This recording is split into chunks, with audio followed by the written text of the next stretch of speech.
আমরা অনেকে বলি না আল্লাহ তুমি আমাকে ধৈর্য ধারণ করার তৌফিক দাও, না, এই দোয়াটা আপত্তিকর দোয়া। আপনি আল্লাহর কাছে বলবেন না যে আল্লাহ আমাকে ধৈর্য ধারণ করার তৌফিক দাও। কেন জানেন? কারণ রাসূল সাল্লাল্লাহু আলাইহি ওয়াসাল্লাম বলেছেন ধৈর্যের সাথে বালা মুসিবত নাজিল হয়। তার মানে ধৈর্য তো ওই ব্যক্তির আসবে যার বিপদে সে পতিত হলো। এজন্য তুমি কেন আল্লাহর কাছে ধৈর্য ধারণ করার কথা চাইবা? তার মানে তুমি যেন বিপদ আপদ চেয়ে নিচ্ছ যে বিপদ আপদ আসুক আমি ধৈর্য ধারণ করবো না। বরং রাসূল বলছে তোমরা আল্লাহর কাছে বলবা আল্লাহুম্মা ইন্নী আসআলুকাল আফওয়া ওয়াল আফিয়াতা ফিদ দুনিয়া ওয়াল আখিরাহ, আল্লাহ তুমি আমাকে দুনিয়া এবং পরকালের সমস্ত বালা মুসিবত থেকে আল্লাহ তুমি মুক্ত রাখো। আমাদেরকে এই দোয়া করতে হবে। এজন্য আর যদি আমাদেরকে আল্লাহ বিপদ আপদ দিয়েই ফেলে তখন যেন আমরা ধৈর্য ধারণ করতে পারি, সেটা আমরা আল্লাহর কাছ থেকে চাইবো। যে বিপদ যখন হয়ে গেছে আল্লাহ সেটাকে মেনে নেওয়ার তৌফিক তুমি আমাকে দান করো। তো বন্যার যেই সমস্ত অঞ্চলগুলোতে আমরা যদি আর্থিকভাবে সহযোগিতা করার ক্ষমতা রাখি আমরা সেখানে করব, আর না হলে প্রতিনিয়ত আমরা আল্লাহর কাছে দোয়া করব।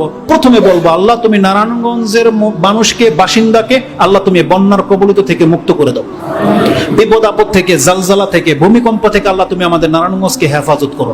আমাদের মাঝে অনেক পাপ আল্লাহ, তারপর তুমি আমাদেরকে শাস্তি দিও, পাকড়াও করো না, বরং এই নারায়ণগঞ্জের মধ্যে দিনকে কায়েম করে দেওয়ার মতন মানুষ তুমি আমাদেরকে দান করো, এবং আমাদেরকে আমাদের অঞ্চলকে নিয়ে ভাবার এবং তাদের কল্যাণ বয়ে নিয়ে আসার তৌফিক তুমি আল্লাহ আমাদেরকে দান করো।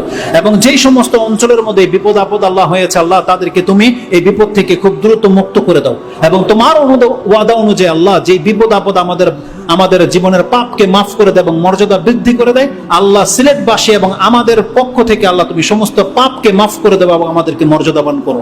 আমিন ইয়া রাব্বাল আলামিন। এবং যেই সমস্ত ভাইয়েরা দোয়া চেয়েছেন আল্লাহ তুমি আমাকে, আমার সন্তানকে এবং এই সমস্ত মুসলিম ভাই এবং মুসলিম ভাইদের পরিবারকে এবং আবু তালেব এবং জাহাঙ্গীর ভাই যারা তলব করেছে আল্লাহ তুমি প্রত্যেককে তুমি শিফা দান করো এবং আমাদেরকে বিপদ মুক্ত করো। এবং আল্লাহ সুবহানাহু ওয়া তাআলা তুমি আমাদেরকে স্বাচ্ছন্দ্য এবং সফলতা দান করো, যাতে করে আমরা অমুসলিমদের কাছে মুখাপেক্ষী না হই।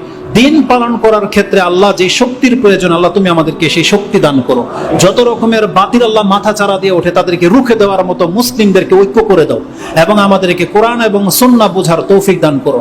যেই সমস্ত মানুষগুলো আল্লাহ ধর্মের নামে বিভ্রান্ত হয় আল্লাহ তুমি আমাদেরকে তাদের অন্তর্ভুক্ত করো না। আল্লাহ ওই মহিলাটাকে তুমি হেদায়েত দান করো এবং তাকে বিভ্রান্তি থেকে তাকে বের করে আনার তৌফিক দান করো।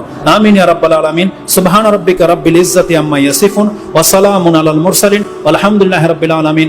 আসসালামু আলাইকুম ওয়া রাহমাতুল্লাহি।